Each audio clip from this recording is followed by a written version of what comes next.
ভালোবাসাটা খুব অদ্ভুত জিনিস, তাই না? যাকে কোনোদিন চিনতাম না, জানতাম না, সেই মানুষটার জন্যই আজ কষ্ট হয়। বুকে জমে থাকা হাজারো স্মৃতির ভিড়ে সবচেয়ে বেশি যাকে মিস করি, সেই তো আজ নেই আমার পাশে। কখনো ভাবিনি কোনো অচেনা মানুষ আমার জীবনের এত বড় একটা অংশ হয়ে উঠবে। একটা মেসেজ, একটা কল, একটা ছোট কথা, সব কিছুই একসময় অভ্যাসে পরিণত হয়েছিল। আর আজ সেই অভ্যাসটাই হয়ে গেছে আমার সবচেয়ে বড় কষ্টের কারণ। ভালোবাসা মানে শুধু হাসি নয়, এটা এমন একটা অনুভূতি যা একদিন আনন্দ দেয়, আরেকদিন কাঁদিয়ে মরে নিঃশব্দে। আজও মনে পড়ে তোমার সেই প্রথম হাইটা, যেটা শুনে মনে হয়েছিল এই মানুষটাই আমার। কিন্তু ভাগ্যও কেমন অদ্ভুত জানো, যাকে চেয়েছিলাম সারা জীবন পাশে রাখতে, সেই মানুষটাকে আজ আমি শুধু স্মৃতিতে খুঁজি।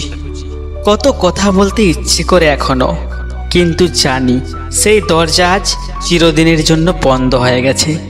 তুমি হয়তো খুব ব্যস্ত নতুন কারো সঙ্গে নতুন গল্পে, আর আমি এখনো তোমার বলা পুরানো গল্পগুলোর মাঝেই আটকে আছি।